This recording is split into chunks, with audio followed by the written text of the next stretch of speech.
자, 왕초보 서예교실입니다. 제가 지난번에 동영상을 업로드하면서 걱정을 좀 많이 했는데요. 주제 넘는 소리를 많이 한다고 비판을 좀 해주실 줄 알았는데 의외로 많은 용기를 주신 구독자 여러분에게 상당히 깊은 감사를 좀 드리고 싶습니다. 일정 부분 100%는 아니지만 부분적으로 제 말에 동의를 해주신 것으로 그렇게 생각을 하고 있습니다. 제가 짧은 식견이지만 서예 동영상을 앞으로도 계속 업로드 할 텐데요. 업로드 하면서 꼭 하고 싶은 얘기가 있습니다. 이것은 전체적으로 좀 깔아놓고 그리고 이제 시작을 좀 해야 될 것 같아서 오늘은 그 얘기를 먼저 좀 드리고, 많이 눈에 있죠? 이 글씨체가 신영복 씨라는 분입니다. 얼마 전에 돌아가셨는데요. 이 처음처럼이라는 소주 글씨를 써서 아주 우리에게는 익숙하신 그런 분입니다. 근데 제가 왜 이 신영복 선생을 굳이 서예 동영상을 업로드하면서 얘기하려고 하는 것이냐면, 기존에 이제 서예를 하시는 분들 중에 또는 배우고자 하시는 분들 중에 가장 존경하는 서예가를 하나 대라. 그러면은 천편일적으로 지금은 이제 돌아가시고 없는 옛날 분들을 이름을 거론을 많이 하십니다. 그 중에 이제 우리나라 서예가 중에서는 이제 추사를 대표적으로 꼽기도 하죠. 근데 저는 가장 존경하는 서예가, 가장 잘 쓴다고 생각하는 서예가, 이러한 표현은 맞지 않는 것 같고요. 가장 천재적인 서예가, 이런 표현은 저는 나름 일리가 있다고 생각을 합니다. 가장 천재적인 서예가로 저는 꼽는다 그러면 이신영복 선생을 꼽습니다. 왜 그런가 하면, 안진경, 구양순, 왕이지 이런 사람의 글씨체, 하나의 폰트라고 만약에 이제 이름을 명명한다면 이 폰트를 가지고 한글에 적용을 해서 그 글씨 운필대로 한글을 쓰면 한글은 안 돼요. 추사체도요. 추사의 글씨체를 가지고 한글에 적용시키면 미적 감각이 없습니다. 짜임새가 없어져요. 보는데 편안하지 않다는 거죠. 그러나 제가 알고 있는 짧은 식견으로서 서예 역사 통틀어서 자기가 쓰는 하나의 글씨 폰트의 운필이라든가 글씨 어떤 쓰는 습관이라든가 획이라든가 이런 모든 하나의 완성된 글씨체를 가지고 한글이든 한문이든 똑같은 폰트로 적용할 수 있는 서예가는 신영복 씨밖에 없다고 생각합니다. 지금 볼까요? 지금 이 처음처럼 이 글씨 이제 투박하죠. 여럿이 함께 가면 험한 길도 즐겁다. 어떤 사람은 이제 이게 글씨가 이쪽에서 누워지면은 이쪽 글씨에서 떠받쳐줘서 하나의 글씨가 다른 글씨에 의해서 보강되고 또 지탱되고 또 이 글씨의 허점을 이 글씨가 도와주고 해서 이것을 어깨동무체다 이렇게 명명하시는 분도 계시는데, 신영복 선생도 자기 글에서 그런 것을 언급한 적이 있습니다. 하나의 글에서 완성되는 것이 아니라 이 글의 단점을 이 뒤에 글씨가 보강해주면서 서로 어우러진다라는 말씀을 하셨는데, 그것이 이제 일종의 결구가 아니고 장법이라고 하죠. 글씨를 하나하나 잘 쓴 게 중요한 게 아니라 이 전체를 놓고 봤을 때 어떻게 완성된 글씨가 이 도화지에서 이 전체 면에서 어우러지는가, 이거에 대해서는 전 동의합니다. 그러나 이제 오늘은 그 얘기는 이제 나중에 기회가 있을 때 장법에 대해서 자세히 말씀드리겠고, 이 글씨체를 가지고 이 글씨 이제 폰트죠. 이걸 가지고 이 한문에 그대로 적용을 해봐도 이 한문이 글씨가 짜임새가 있다는 것입니다. 이건 행서인데요. 행서가 됐던 예서의 변형이 됐던 어떠한 글씨든지 간에 이 한글과 이 한문이 같은 폰트체에서 이루어지고 있다. 같은 필법에서 이루어지고 있다. 전혀 생뚱맞지가 않고 같은 글씨에 누가 봐도 이것도 시흥복시 글씨라고 익숙해지다면 이것도 시흥복시 글씨라고 익숙해지는 어떤 획을 가지고 있다라는 것입니다. 이렇게 지금 글씨를 쓰시는 분은 좀 당대 보지 못했어요. 당대 보지 못했기 때문에 이분의 글씨가 마음에 들고 안 들고는 뭐 각자 개성의 차이겠습니다만은 저는 가장 천재적인 서예가가 아닌가. 우리가 이 시흥복 선생을 바라볼 때 이러한 관점에서 바라보는 시각이 좀 드물었어요. 사회적으로 그냥 글씨를 잘 쓴다 뭐 이런 쪽으로만 바라봤지, 서예의 관점에서 이분의 위치와 이분의 가치를 평가하는 시도는 상당히 적었던 것 같습니다. 그래서 제가 오늘 이 문제는 한번 좀 짚고 넘어가야 되겠다 생각을 해서 말씀을 드리는 것이고, 이 한제사 입춘대기를 한번 써보도록 그렇게 하겠습니다.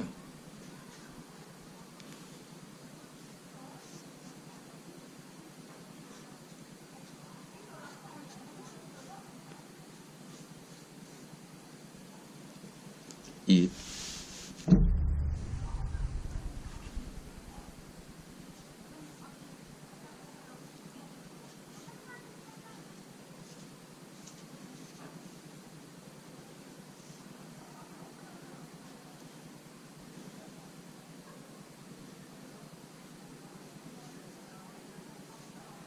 갈피를 일부러 만들려고 한 건 아닌데요. 붓이 갈라져가지고 갈피를 됐는데, 어차피 뭐 우연히 나오는 채가 곧 자기 필법에 의해서 나온다면 뭐 개성으로 존재할 수 있기 때문에 그냥 한번 계속 써보도록 하겠습니다. 입춘 대길이죠.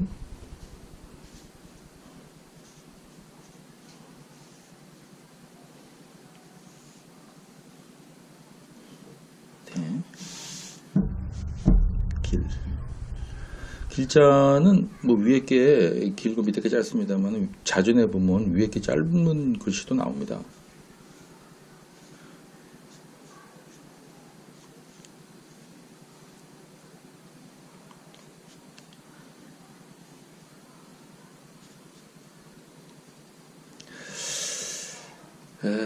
입춘대기를 한번 써봤습니다. 입춘대기를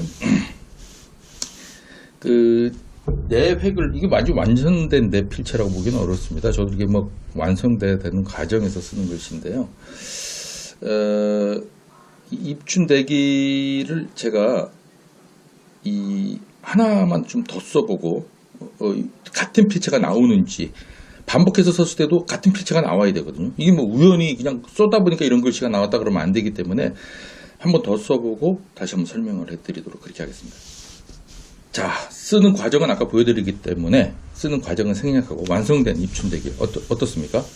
아까 글씨하고 같은 폰트로 느껴지시나요? 같은 폰트로 느껴지신다면 고정된 필법으로 이걸 계속 연습해서 반복 연습을 해서 이걸 고정시켜야 될 필요성이 있는 것입니다. 단, 이 글씨 하나하나가 짜임새가 있느냐, 획이 힘이 있느냐, 또 획이 남들의 쓴 글씨에서 나오지 않은 개성이 있느냐. 개성이 있음에도 불구하고 이것이 하나의 글씨가 결구해서 짜임새가 있거나 미적 가치가 있느냐, 이런 것들은 아주 중요한 문제입니다. 이런 것들이 다듬어지고 나서 자기체로 완성이 된다 그러면은 그것은 하나의 필체로 완성하는 것이죠. 시험고 선생처럼. 그러나 그 자체 보는 시각은 각자 다 다를 수가 있습니다. 이것이 뭐 괜찮다 안 괜찮다 다를 수 있습니다만은, 그래도 너무 터무니없이 영화 제목에서처럼 캘리그라피라고 하죠. 한 글씨체를 쓸 때는 이쁜데 그것을 다른 데다 적용했을 때는 맞지 않는, 뭐 이렇게 썼다 저렇게 썼다 막 수시로 글을 쓸 때마다 창의력을 요하는 것은 고정된 폰트라고 볼 수 없습니다.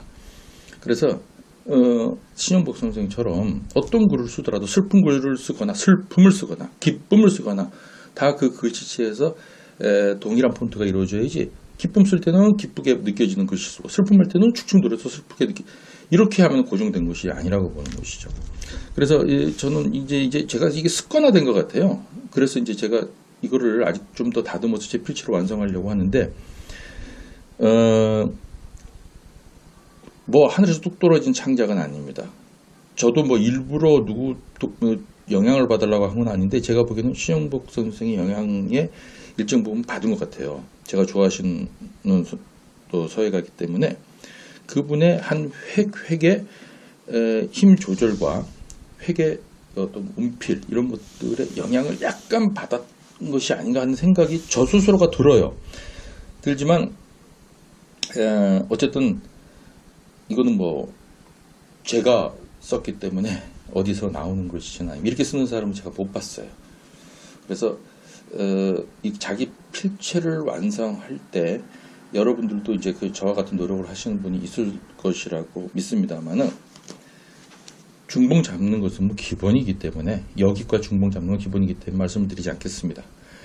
단지 획을 눌렀다 힘을 뺐다 눌렀다가 힘을 빼는 부분 있지 않습니까? 저는 끝에 가서 항상 힘을 빼는 제 습관이에요. 제가 일부러 멋을 내려고 한 게 아니라 제 필체 습관이 그런 겁니다. 그래서 이 부분에서 꼭 힘을 안 빼고 여기서 힘을 빼도 상관없거든요. 그래서 힘을 뺐다 놓다 하는 부분을 효과적으로 어떻게 했을 때 하나의 글이 완성됐을 때 그 결과가 미적 가치가 있는 꼬자임새가 있느냐라는 것은 여러분 스스로가 만들어내셔야 돼요.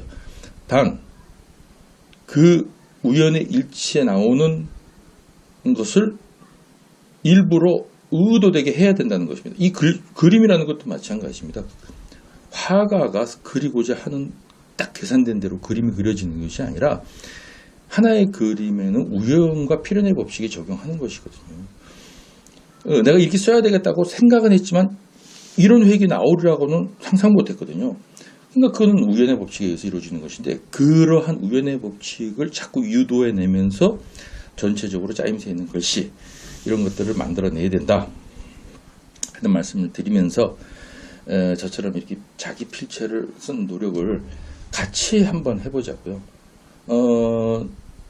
저도 이제 신영복 씨 글씨나 뭐 다른 안진경, 구양순체를 계속 임서하면서 제 책을 만들어가고 있습니다. 그분의 장점들을 다 취합하고요. 단점들을 버려가면서 또 장점들 중에서 내 취향에 맞게끔 변형시키는 작업을 하는 것이에요. 하늘에 쑥 떨어지는 것이 아닙니다. 창작이라는 것이. 이 신영복 선생님도 하늘에 쑥 떨어지는 창작을 한 게 아닙니다. 그래서 여러분들도 다음 시간에 저와 같이 또 임서는 임서대로 꾸준히 하시면서 결국 자기 책을 완성해가는 서예 공부를 하시기 바라겠습니다. 그래서 오늘은 뭐 그런 의미에서 신영복 선생의 얘기를 하는 의미에서 제가 이 내 필체로 입춘대기를 한번 써본 거고요. 그 다음 시간에는 이제 다시 임서로 돌아가서 왕초부의 임서 시간을 계속 마련하도록 그렇게 하겠습니다. 오늘 여기까지 하겠습니다.